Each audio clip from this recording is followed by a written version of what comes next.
The Super Media Bros podcast is a founding member of the OddPods Media Network.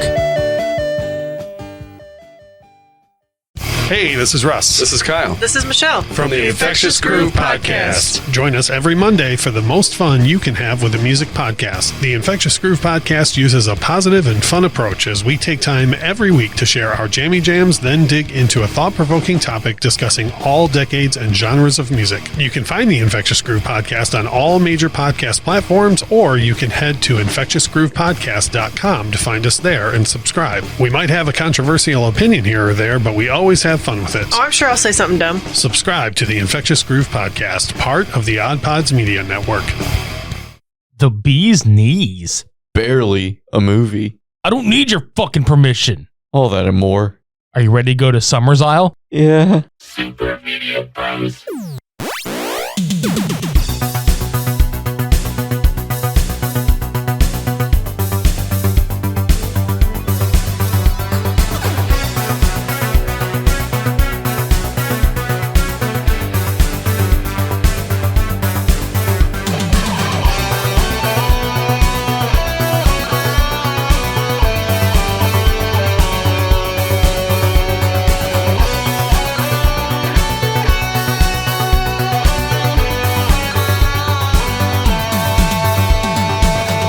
I can't even fucking take it seriously. Oh my god. Like, just the fact that you're just, yeah. Oh my god. After watching that movie, who the hell would actually in their right mind go to Summer's Isle? Holy shit. Please keep this whole thing in there. I am. This is the intro right here. Oh, god damn it. And with that, welcome to Nic Cage November. Episode 197 of the Super Media Bros podcast. I'm Midnight Agent Raw. I'm Special Delivery Dev. What the fuck was that? It was the Wicker Man. I saw it whenever I was a kid, and I remember fragments of it, and as I got older and saw more clips, I realized, like, oh, this movie is actually kind of dog shit. Being an adult and rewatching it all, oh my god. I saw this in theaters. What was that like? Okay, so my friend Hope, you know Hope. Like, Yeah. Okay, so we saw this in theaters together. I don't know if she's going to remember that or not, or if she's even listening. What's up? We used to watch a shit ton of just random fucking shit in the theaters together. This and being one of them. And to go to your point about seeing this forever ago and then rewatching it later, holy shit, I remember whenever I first saw this, how pissed off I was that, like, spoilers, by the way, 3, 2, 1, that's all you get. I remember being pissed off at what happens to Nic Cage's character at the end. I was like, what the fuck? They massacred him, basically. Yeah. And after seeing this one in the theaters, I watched the original because when I found out it was a remake, I was like, oh, the original's got to be better. And go figure, it is. But we're here to talk about 2006's The Wicker Man starring Nicolas Cage, and Jesus Christ, let's just get into it because there's, like you said before we even started recording, there's not a lot to dissect about this movie.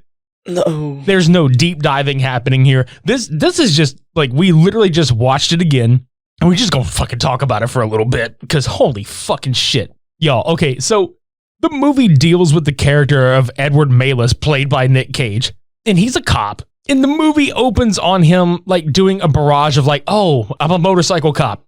Let's go do all these things. I'm going to hand out some tickets. I'm going to slap some stickers on these abandoned ass cars. And then we get to something that is kind of like a quote unquote pivotal plot point, which nothing in this movie is really pivotal to me. When he sees that mother and daughter, like, and he pulls them over because she dropped the doll out the window.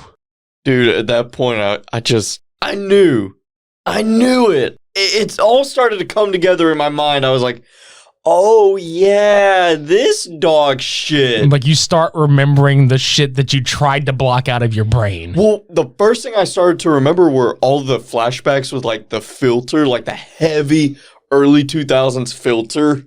Bruh. Yeah, because as soon as he pulled them over and he starts talking to the little girl and all this other bullshit, he, like, tosses the doll back into the road, just faking her out or whatever the fuck. And, you know, he was telling the mom, he's like, oh, yeah, kids are kids, whatever. Well, he goes to get the fucking doll, and a goddamn 18-wheeler just plows through this fucking family truckster-looking car and sets that bitch ablaze. And he tries to like crack the back windshield open with his helmet and get the little girl out, but the motherfucker explodes and they're dead. And then he's just, I guess he's in his house or he's somewhere where like one of his partners from the force come visit him and he's like, yeah, all the get well soon letters are just pouring in and blah, blah, blah. And she's just like, are you going to retire? And he's like, my dad would kill me. And I'm just like, bruh, I'd have been gone after that. What the fuck is wrong with you? No, I wouldn't be a cop after that shit. I wouldn't be anything after that. I would just be like, I hate to say it, I'd probably actually be sitting and drinking nightly. Realistically, yeah. Yeah, because he's got PTSD from that shit, and that's not even a joke. Like, at one point in this movie, like, okay, so we'll get to it later, but like, he's got PTSD to the point that he's got a collection of tapes called Everything's Okay. And this is some like meditation style shit that he's got to fucking deal with, which, God, wouldn't you have to deal with it like that? I would. That would be the beer and the Everything's Okay. Everything's okay because I've got a case of Miller High Life. This dude was literally taking pills that I'm assuming were to calm him down and washed it down with a cup of coffee. This motherfucker was probably having like opioids and like coffee together. Like, Jesus Christ. That's what I'm saying, man. The dude was mixing uppers and downers, did not give a fuck. No. So he gets a letter in the mail. Like, whenever she brings him all these get well soon letters, he eventually just opens one and it's a letter from Willow, his ex-fiance. And she's like, Edward, I've traveled to this island. My daughter is missing and blah, blah, blah. Come help me, please. So he does what any depressed and lonely male figure would do, and that's go to the damsel in distress. Especially it's look, guys, it's cuffing season. Okay, it's cuffing season, and Nic Cage obviously felt the need to go like find his ex, and he's just like, you know what, this is a perfect opportunity. Claps his hands together, clap some cheeks. That's it, exactly. My boy just trying to get his nut. It is Nic Cage November, no shave November, no nut November, which he's about to fail. And so this motherfucker just, he goes to this island, but the way he has to get there, like he goes on this boat and he keeps having a recurring nightmare about the incident with the car because he sees this little girl in a red sweater. And I'm guessing by this point, he's already started equating it to this girl. And the nightmare where he's sitting there and he's waking up and he sees them on like the boat dock and then a train just runs him over or a car or something. I'm just like, oh God, this is what we're getting into. This is the movie we're getting. We're getting this fucking shit. Oh my God. But he fucking travels to Summers Isle via boat, but he doesn't make it all the way to the island. He fucking like comes across this delivery dude that takes this little small bullshit packet of gum-sized airplane for delivery. Then he's like, oh, can you fly me to the island? And the guy's just like, well, they're very particular. They're private. There's a reason that it's just me that goes there. And so, you know, he does what everybody from America would do. Just shell out some money. That's right. He's like, would you accept my twins? And I'm just like, bruh, that's a fucking awful sexual proposition. Oh, you meant money. Oh, he reminds me of Jim Carrey from The Mask when he's like, perhaps you've met my friends Franklin, Grant, and Jackson. Could you imagine Nic Cage as The Mask? Oh my God, I need it. I need it. Do it. Bruh, I think I just blew my own mind. Smoking. And he just turns into Ghost Rider. Yeah. But seriously, this motherfucker gets to the island and is immediately confronted by three of the, which, by the way, for this island is inhabited by mostly females. They hate men. It's obvious they hate men, which, I mean, fuck, why not? But they're there and they just look at him and she's just like, how did you get to this island? You need permission to land here. Nobody lands here with permission or without it. I don't know what I'm doing here either. I just live here. And Nicolas Cage is like, well, I just work here. Not really, but she's just like, perhaps it, what did she say? How was it? How did she go? She was just like, it was something like that. It was like, no, I mean, she's just like, oh, perhaps it was the delivery boy. Like the way she just fucking slyly looks at him. And you're just like, oh, you fucked up. You fucked up bad. Dude, and everybody's looking like Little House on the Prairie and shit. Like, as soon as I saw that, I was like, no, Yeah. this ain't gonna work. Yeah, and he's from California, and this is some kind of like private island off the coast of Washington State. Dude's wearing a 3-piece suit. Bruh, the fact that man shows up, he had no business, like in the first place, has no business on this fucking island as the film progresses. But secondly, yeah, the 3-piece suit, Jesus fuck. It's hilarious watching this man jog on this island a lot. Bike ride. Walking next to the bike even.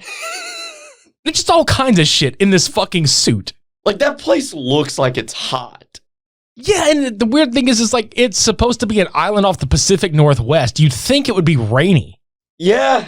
So either way, no matter how you slice it, he was misdressed. Oh, fuck yeah. Well, when he's talking to these women, he notices this bag that these two guys are carrying, and none of the men talk, really, on this island. Not at all. And he's like, what did he say? He's like, your bag is dripping. Yeah. And it's blood. He wasn't like, oh, your bag is bleeding. He's just, your bag's dripping. And then they're just like, they basically just like, oh, give him a peek. And then they fuck with him. They don't show him what's in the bag, but they just jump scare him with it real fast. And again, the acting is unintentionally humorous. It really is. Like, this is Nic Cage at his Nic Cageiest. Yeah, it's one of them because it's not like he's overacting. Like, it's one of those movies where like there's some spots where he kind of is overdoing it, like going a little over the top. But I mean, of course, like for CG purposes, you don't know what you're acting with, so you have to go with it. We'll get to that scene later. Well, the thing is, though, is like, you can tell that he read that script and genuinely was like, I can work with this. Right. And it was hilarious because you could tell in the sequences where he was trying to turn his charm on when he was just, the big smiles that he gives where he's just like, I'm Nic Cage. Huh. I'm Edward Malis. Huh. Like that big fucking grin. Yeah. And you're just like, bro. But he's there, obviously, invited by Willow. And the scene where he goes to that fucking tavern, bro, and he just, like, throughout the movie, like, everywhere he goes, he gets really, I don't want to say high and mighty, but let's just be honest. It seems that way, where he's just like, I'm a cop, and I'm here on official police business. Look at my badge. It's like I'm carrying my dick in a wallet. And he's just, like, waving it around the fucking room. Dude, and that's the thing, like, he's not wrong. Right. But at the same time, he was such a douche about it. He didn't respect any of their culture. Mm-hmm. He did not give a shit. Yeah, they were weird. They kept a crow inside the desk for no reason. Yeah, there was that. And then the whole, because when Willow pops in whenever he's at the bar, he kept asking, he's like, no, I'll have my drink. Like, he kept, like, fucking just not really asking, but he was just insisting that this woman get him a fucking drink. Yeah, like, he was being a piece of shit, but yeah.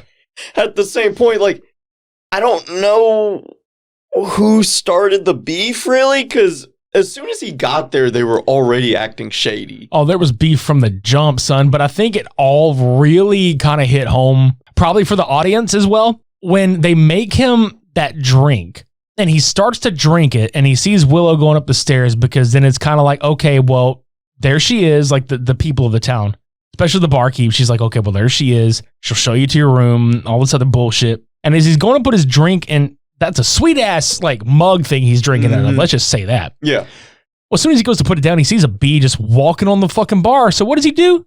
Fucking squishes it.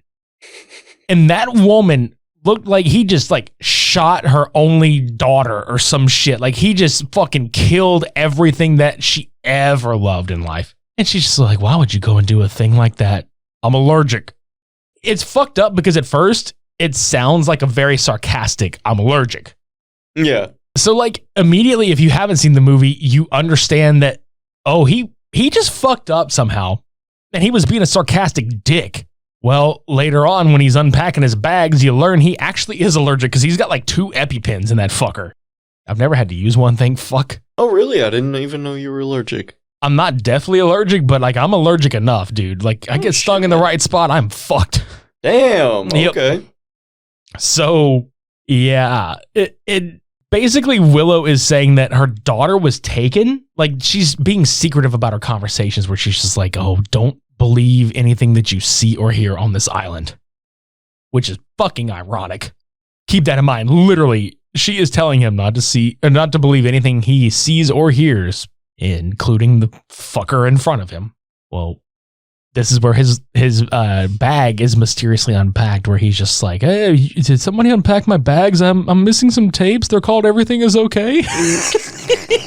I'm just like, oh god, dude! Like, you roll in, you're being such a fucking cocksmith, and now you're worried about your self-help tapes. I mean, it's fucked up to laugh because it's really it's therapy and shit, but that's what makes it funnier. I know, he's just like, I'm. It's so dark, and they didn't mean for it to be. It's so stupid, where he's just like, man, fuck your culture, fuck your bar, fuck your bees, your drinks are shit. I don't give a fuck about your island, but hey, y'all need to give a fuck about my self-help tapes, because everything is not okay. So he doesn't have his tapes, and he falls asleep, and this motherfucker has another PTSD-induced nightmare where he fucking hears like one of the ladies of the island be like, "That's not her daughter," and then she gets fucking plowed over by a bus or some shit, and he just wakes up out of a cold sweat like, "Oh god damn it." This dude has more fucking nightmare sequences than Batman vs Superman. I know, right? It's like, why did you say that name?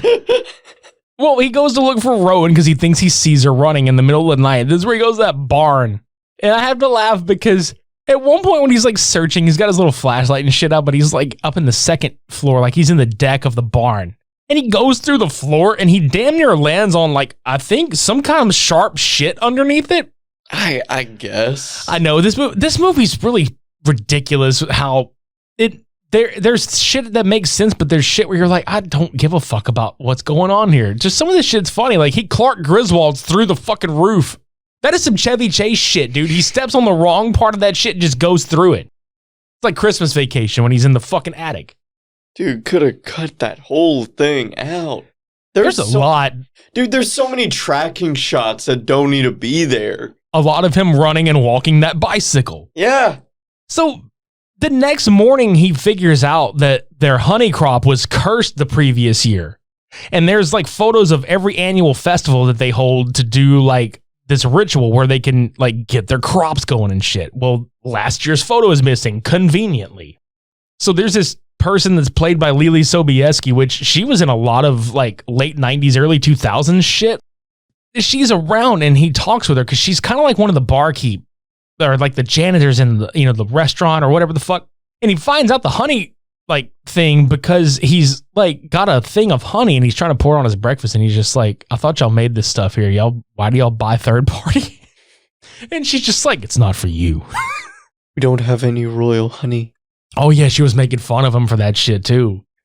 Yeah. And then he's like, none at all? No, sir, not a drop. No soup for you. Come back 1 year. She's like the fucking soup Nazi of honey.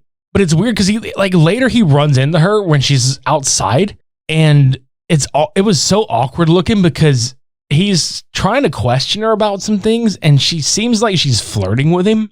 Mm. And then at one point she just looks at him. She's like, "When you leave, will you take me with you?" And it was just like uncomfortable, but it looked like she was being seductive but sneaky about it, and he wasn't like, "Yeah, I'll take you," like in a bad way. He looked concerned, like legitimately, where he was like, "Yeah, I'll get you out of here because I don't think she wants to be here." So yeah, I mean, to his credit, who would want to be there? Not him. I mean, he's there because he needs to be, but yeah, he wouldn't willingly go there on his own, like for no other reason. Well, basically, this motherfucker asks her, "Where's Sister Rose?" Because there's some kind of school.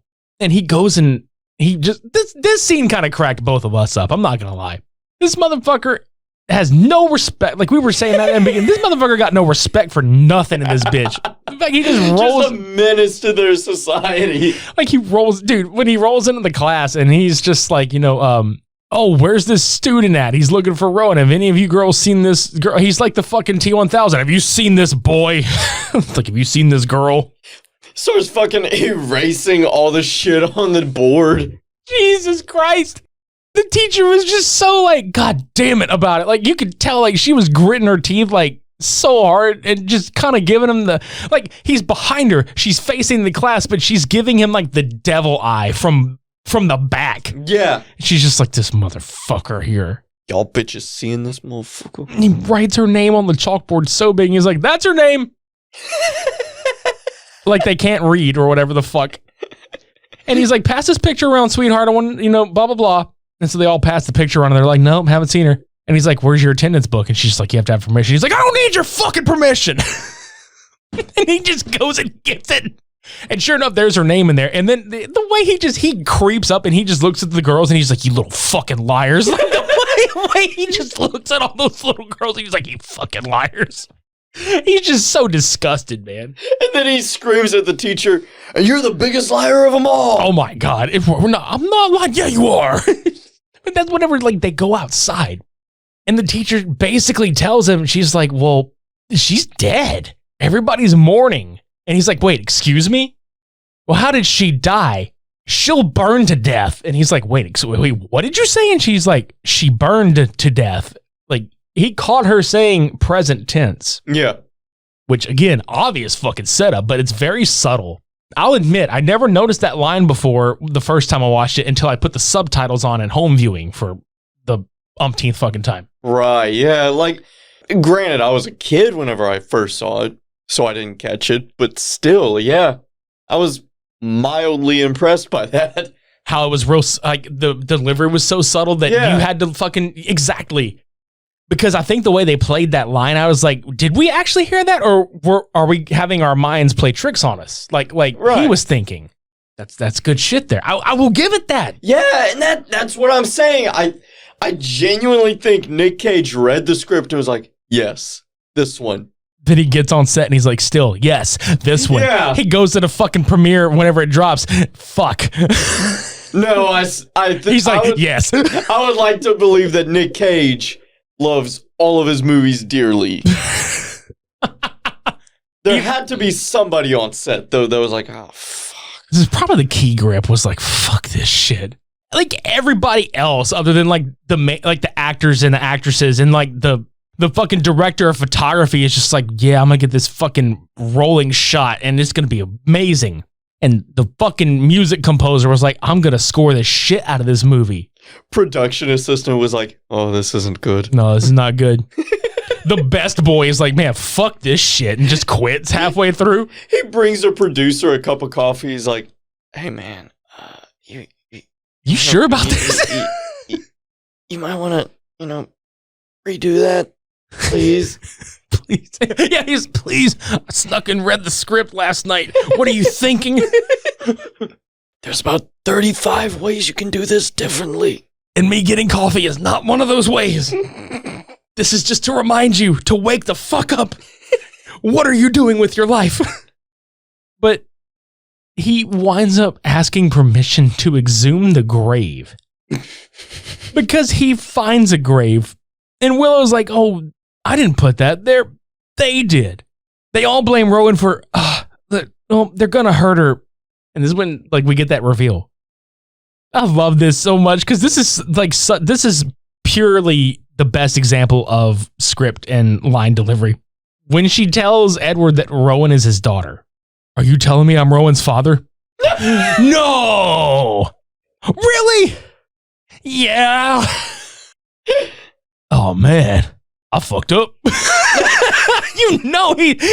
And the character's mom's like, I fucked up. I fucked up real bad. I fucked up real bad. Man just starts pacing. It wasn't because he was trying to figure out this murder. No. That's all the tracking shots of him walking around. He's trying to figure out what the fuck he did wrong. Oh, man. Oh, fuck. Uncle Sam gonna get me for all this. I didn't pay no child support. They really gonna fuck me. No remorse. He said, my pension's fucked. You know that motherfucker sitting there is just like, oh, my pension is so screwed. Think your holiday spread is good? It's time to give thanks to the Manscaped Performance Package 4.0, or as I like to call it, the perfect package for your package. Inside, you'll find their Lawnmower 4.0 trimmer, Weed Whacker ear and nose hair trimmer, the Crop Preserver ball deodorant, Crop Reviver toner, Performance boxer briefs, and a travel bag to hold your goodies. Think of it as a cornucopia for your balls. The Lawnmower 4.0 trimmer features a cutting-edge ceramic blade to reduce grooming accidents thanks to their advanced skin-safe technology. It also gives you the ability to turn the 4000K LED spotlight on and off when needed for a more precise shave. Plus, it's waterproof. The Performance Package 4.0 also includes the Weed Whacker to chop up your worst weeds up top in your nose and ears. This ear and nose hair trimmer uses a 9,000 RPM motor-powered 360-degree rotary dual blade system to provide proprietary skin-safe technology, which helps to prevent nicks, snags, and tugs in those delicate holes. Don't forget about Manscaped's liquid formulations, the Crop Preserver Ball Deodorant and Crop Reviver Toner Spray. It's like the pumpkin pie and ice cream after Thanksgiving dinner. You can't live without it. Your balls will be as juicy as a Thanksgiving turkey with these formulations. For the gifters out there, Manscaped is sealing the deal with 2 free gifts from their Performance Package 4.0, the Manscaped Boxers and the Shed Travel Bag. Gifting Manscaped is the ultimate hack to becoming the favorite family member. Manscaped has been busy and just launched their refined body wash and 2-in-1 shampoo plus conditioner. Both feature the Manscaped signature scent and will help you unlock your confidence this year. Your boys and body will be oh so fresh and clean when you start off your self-care routine with the ultimate body wash, shampoo, and conditioner. Get 20% off plus free shipping with the code SUPER at manscaped.com. That's 20% off plus free shipping with our code SUPER at manscaped.com. Be thankful this holiday season for the best gift of all from Manscaped. Your balls will thank you. Hi, hello, how are you? It's Daryl here, and I am the host of Cage Rage, a Nicolas Cage podcast. On this podcast, come and join me on my journey to true Cage Nirvana. What is that, you ask? Well, it's the most profound, spiritual, emotional, elite state of being achieved only by, you guessed it, watching every movie the greatest actor of any generation has ever been in. Each week I'll be joined by an amazing guest as we talk all about the man I call the Golden Hog of Hollywood and dive unnecessarily deep into a Nic Cage film to learn a little more about this renegade of cinema. If you like your movie podcast a little different and a lot silly, but you just love Nicolas Cage, come and join me over on Cage Rage, wherever you get your podcasts. And remember, keep on caging. It's all you have to do. But anyway, so he is going to this dock and he nods off and he has another dream about finding her body under the dock, drowned. And so he's trying to grab her, but he can't, get her out from under it. And he wakes up, but it's a dream within a dream because like her waterlogged corpse is in his arms and he just looks down and then he wakes up and he looks, God damn it. And he fucking like kicks a box or some shit. He had like his reaction. It wasn't like, God damn it, that scared the shit out of me. It was just like, he was just inconvenienced as fuck. He's just so used to it because all the fucking pills he's been popping throughout the whole fucking movie. Dude, what if this whole thing was like a fucked up dream? Because that's the thing. What if, whenever this movie ended, I said, why did it end like it just ran out of film? Like it just stopped so abruptly. What if there was supposed to be one more scene where he just wakes up? I would have laughed my ass off. Because the motherfucker finds this book. And it explains the entire harvest, like, sacrifice ritual where they fucking kill a bloodline person for the harvest. So he confronts Willow about it. And after he confronts her about this whole thing, he winds up, like, running off. And then he runs into this, like, bee field and he gets stung. And he gets brought to Sister Summersisle's house, and the nurse in there is just, he's like, oh, did you use my EpiPen? And she's like, no, I healed you with the old ways. And he's just fine. We don't ever figure out what the old way is, though. Well, he winds up talking with Sister Summersisle, and she gives the entire explanation to him, basically, where, like, the whole island worships her as, like, this goddess that she represents. And that, like, all of her ancestors went to England because of persecution, and they wound up settling in Salem, and they got persecuted again because of the Salem witch trials, and then they moved to this island. And she's like, well, our population is mostly female because we choose the strongest stock at birth. And she's basically like kind of dodging his questions about the unwanted males that are birthed, and she's just, like, oh, there are exceptions. The island's entire economy relies on their production of honey. Like, that is all important to this fucking plot for fucking if you've never seen this, you're just kind of like, what the fuck is all this? Does this make sense? Does this ever make sense? No. I mean, yes, but no. So this is where he gets the permission. He's like, well, I need permission to exhume the body for, autopsy. Because the whole time they're arguing about, he's like, well, I'm under law. And they're like, yeah, under California law. We don't believe in that shit. This isn't even this is Washington. Yeah, but the fact that they are sitting there like, yeah, not only is this Washington state, this is an island off of Washington that is completely privatized and owned. Like, it's like Pretoria in Family Guy, okay? They're like, welcome to Pretoria. And they have nothing to do with the rest of the states. So we get the whole infamous how did they get burned shit? Because he finds the fucking doll in the sweater in the grave or whatever. He goes to Willow, you know the scene. Yeah. Everybody out there listening, you know the fuck. It's like, how did they get burned? How did they get burned? How did they get burned? I don't know. I know his goddamn face. Oh, I love how she's like, I don't, like, she's like, I don't know. Like, she has brain fart all over him. Well, he tells her, he's like, I need you to go lock yourself away and hide. Why? Because something very bad is about to happen. I just feel it. And then he awkwardly kisses her a lot.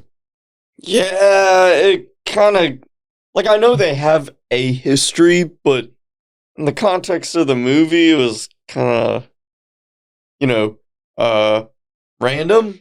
It was very unnecessary. Yeah, like, and later on, you kind of can piece together that it was part of a plot on her part, but for him, it's like, yeah, I didn't get any vibe that you were into this whatsoever. Well, I mean, I think there was some subtle hints in the beginning dropped, but nothing that would have been like, it's almost like he was guilted back into it because that's his daughter. Yeah.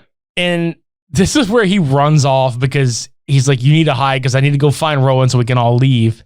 And then he finds Rose, the teacher. He finds her on a bike getting ready for this festival because she does confirm it, to his belief. He's like, oh, something's coming, isn't it? And she's like, oh yeah, the harvest and blah, blah, blah, and all this other shit. And he's just like, he gets real suspicious and he's just like, I need you to get off the bike. And she's like, what? He's like, get off the bike. Excuse me, what? And then he just whips his fucking gun out. Step away from the bike. Bro, step away from the bike. Dude, you're just gonna walk this thing anyway. Why just... He rides it, but barely. Yeah, like, it's not like, he wasn't even, like, pedaling, He was just, like, trotting along. Yeah. If Debo could ride a bike straight on, that's what he looks like. He looks like fucking Debo from Friday. He's just like, yeah, what bike? It's just... Because he's like, step away from the bike. And then she gets all scared. Like, she's... Wait, what bike? He's like, yeah, what bike? And he fucking takes his goddamn bike and leaves. But anyway, so he rides up to the tavern where all the men are, and he's like, I need your help. And they're just like, what? Like, nothing. They can't talk. I'm assuming their tongues have been cut out. Yeah, they never said, but they never even implied it either. Right. And then, like, he goes on this weird, like, a lot of these shots. Now, bear in mind, we watched the not released in theaters version, so some of these scenes may or may not have been in there, but he just runs around the town randomly, like, unmasking all these children, and it's very scary looking because, like, to these children, whatever they're in is all they've known. And then you got some man in a 3-piece suit with a fucking metal thing and a wallet coming and taking your fucking masks. And this man goes around after this happens because he finds the delivery dude massacred and the plane torn apart in the fucking water. This man, Nic Cage, Edward, goes around punching and kicking women. It is at this point where the movie becomes very entertaining, and I don't mean it because of the woman punching. I mean because it starts getting batshit nuts right here. But the way that it happens is fucking hilarious because he's just standing there with the barkeep, and you're just like, wait, what? And he just throws a left, and she goes down real hard on the ground. And then they cut to the festival where Ellen Burstyn is fucking dressed up like Braveheart for this son of a bitch with her goddamn blue and white face paint. And I'm like, is she about to yell freedom? Dude, the whole thing was bad. Well, after he punches the one chick out, here comes Lily Sobieski's character and just dives onto him and is trying to kick his ass. And he does like a fucking arm drag. And then she stands up and he throws a goddamn like sidekick. And I mean, like he punches her, and I think he maybe like shittily kicks her like once. And then the second time he kicks her where she goes off her feet and back into the wall with all the fucking photos on it. He's just like, puh, and she just into it. You're like, why? What the fuck? What are we watching? This man was like, little did they know, they may have taken my Everything Is Okay tapes, but they did not take my motherfucking Billy Blank's Tybo. Oh, fuck. I had those as a small child. Dude, Nicolas Cage with the power of Tybo just fucking sidekicked this chick right into a wall. And then he puts a fucking bear costume on. He did. He did. I just want to know, I may have missed it. Where did this fucking costume come from? I don't know. Yeah, exactly. There was no foreshadowing. Nobody ever mentioned any bear. Like, I don't know. I can assume that it was lying around for somebody. I don't know, but he puts the son of a bitch on and he sneaks his way into this parade of people for this festival where Willow is looking like she doesn't want to be there, but has to be. Again, more of pulling him in. So he rounds the corner, and what does he see? He sees Rowan tied to a burning stake, and we get the third, like, strike of the movie. The fucking wide shot that they have of him just running in the bear suit from a distance is probably one of the funniest goddamn things I've seen on film in a long time. Because you just imagine, like, if they fucking put, like, the Foley artist was sitting there, and he's just like, I gotta make some footsteps for this. This is too good. And you just hear this, like, from a distance coming closer. He he punched the shit out of the one chick. Bro, I don't even think he punched her. I think he slapped her and his fucking paws and shit. Because if you notice, like, the paws were out. It reminds me, wait, isn't there a bear in Tekken? Oh, God, isn't there a fucking bear? I think so. That's what it reminded me of. Oh God, it's funny as shit. It shouldn't be this funny, but it is. Oh my God, but he just fucking lays her out. And he's just like, all right, honey, come on, we're leaving. And he just scoops her and just runs. And she fucking leads him right back to them. Yeah. Just a complete circle. Oh my God. And oh, dude, what a fool. They even call him that in the movie. They're like, bro, you're a fool. And you find out that basically he had been set up the entire time. Like the down to the second that Willow and him started seeing each other years ago, he was set up to be the sacrifice for this harvest because now he's directly related by blood. And even Lady Summersall was like, your fate was sealed when you and Willow began your whatever the fuck. So now they surround him, which you pointed this out, and I was laughing because he pulls his gun out and he's like, I swear to God, I'll shoot all of you. And at first I was like, okay, hey, you don't have enough fucking bullets there, Chief. Right. And then you cracked me up because Willow just opens her hand and all the bullets fall out. And you were just like, how did that bitch get those fucking bullets? Yeah. At no point. I don't think she was ever anywhere near the gun. Unless she was the one that, like, unpacked his bag mysteriously. But then as a filmmaker, wouldn't you show that in a flashback at that point? Right, but it's the Wicker Man. Yeah. So here's where we get, like, the extended portions of him getting tortured. So they hold him down, put his legs up on these logs, and he's just sitting there the whole time. He's just like, I don't believe in your gods. I don't believe in your shit. I don't believe in sacrifice. I'm not one of you, all this other shit. I forgot to mention at one point he fumbles his flip phone out of his pocket and manages to get in touch with somebody named Pete. This comes in like in the original ending, but we didn't see that one here. So they prop his legs up and they break his legs at the fucking knees backwards with this giant like wooden mallet thing. It's fucking painful to watch, and you get the whole bees thing when we were talking about earlier with the fucking CGI where like, bro, the budget was $40 million on this motherfucker. Did you think that they were like, all right, we got to hire a beekeeper and a bee trainer? because we can't, they're like, we don't have the budget for this. We need to dump live bees onto the stunt guy in the bee helmet. Nic Cage a pussy. He should have just actually did it. Bro, no, but this is what makes me laugh, because they were just like, all right, release the bees, and they fucking did the bee thing, and the bees were just, and they fly away. They don't even fly into the little coop. They just fly away in the air, and the fucking trapper is just like, oh. That's his only reaction. Oh. Well, can you get him back? No. Nah, fam. And the director is just like, okay, Nick, just do your best acting about getting stung in the face and your eyeballs. We'll fix it in post. So $38 million of post-production budget went to the bees. CGI scene. Not literally, but come on. So basically, Nic Cage got paid $1.5 million. $500,000 went to the actual movie, and $38 million went to the CGI bees. BGI. Okay. I would buy it. Yeah. I'd buy that for $1. Which is coincidentally what they said when they saw the final product. They're like, yep, I'll buy that for $1.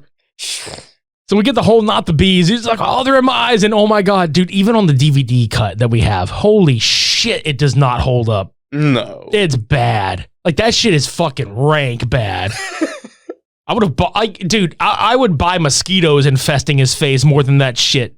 Yeah, it just, you know what I was thinking about as we were watching this? I was like, this came like 2 years, maybe even a little longer after Signs. Yeah, it did. And the CGI to Signs, the attention to detail, all of that shit versus this. And they were tinier. Yeah. You could have hid that shit. No excuse. Bruh, it was it wasn't good. It just was not good at all. It was fucking funny, honestly.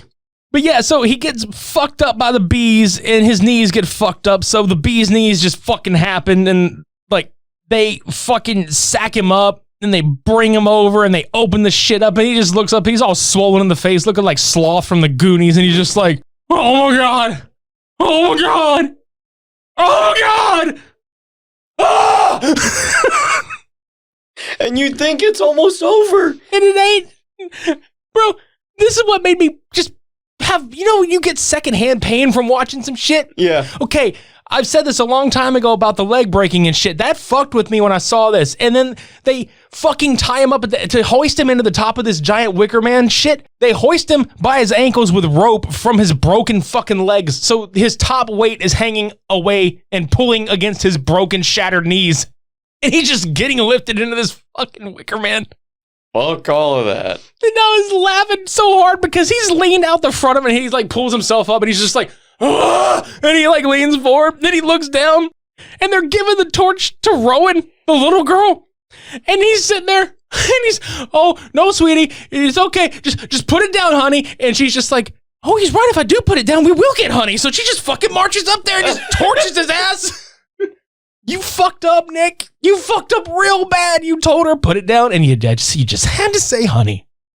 Yeah, we will get honey. Here you go. And just torches him. And that's how the movie ends. Like you said, it's like they just ran out of footage. Yeah. Because the shit just burns up, and the head falls off where he's inside, and it hits the ground, and it just kind of burns for a minute, and then it cuts to black. It was just awkward. It is, though, because in the original ending, it's like 6 months after this happens, and Willow and Honey, which is Lily Sobieski's character, Honey, and Willow is his ex-fiance, they show up to this like diner with these two cops, and they go home with them, and you already know that they're about to bag 2 more males to bring to the fucking island to get them all fucked up for the honey. You know what would have made this movie better? What? As if they played Mariah Carey's Honey at the fucking end on the credits. Fucking out of here. That's Wicker Man 2006. God damn. I can't even with this shit. Yeah, Just think, dude, we got a whole month of this shit. You might as well just strap yourself in. Yeah, you're right. You're right. And the same with everybody else out there. You just may as well strap yourself in. We did this to ourselves. It's okay. It's okay. So yeah, like next week we're gonna be doing Willy's Wonderland versus the Banana Splits movie. So just get ready for that bullshit. If you want to see Nic Cage fight some animatronics and you want to see some Hanna-Barbera animatronics go ape shit crazy, there you go. I'm down. Yeah, we realize the other movie does not have Nic Cage in it, but come on, one of them does, and it's animatronic puppets come to life to fuck you up. That's the fucking connection there. So yeah, we're gonna have fun with that. Visit supermediabrospodcast.com for past, present, and future episodes. Check out all the other shows on the OddPods Media Network. Subscribe to us on YouTube. Follow us on social media. Buy some motherfucking merch. You already know you want it. We have a brand new Raglan style tee in the fucking merch department with orange, blue, and black sleeves available. Just go get you one. If you get one, you will be impervious to bee stings. Impervious, you say? Impervious to bee stings. Shit. You will not be invited to the Isle of Summer's Isle. You will not get fucked up in a giant wooden man that burns to death. You'll find out how it got burned if you buy the shirt. I promise. Goddamn. I say we get the fuck out of here because I've got to mentally prepare myself for Willy's Wonderland. All right, and I've got work in 4 hours. Fuck yeah. And I'm almost positive, one last thing about the Wicker Man and how he burned to death, I'm almost positive this is how he became Ghost Rider. Yeah, you know what? Yep. I'll buy it. Yeah. Let's roll with that. Cinematic universe. Exactly, the Wicker Man cinematic universe. Thank you so very much for listening. We'll be back next week. Until then, I've been Midnight Agent Raw. And I'm Special Delivery Dev. Shades on. We're off.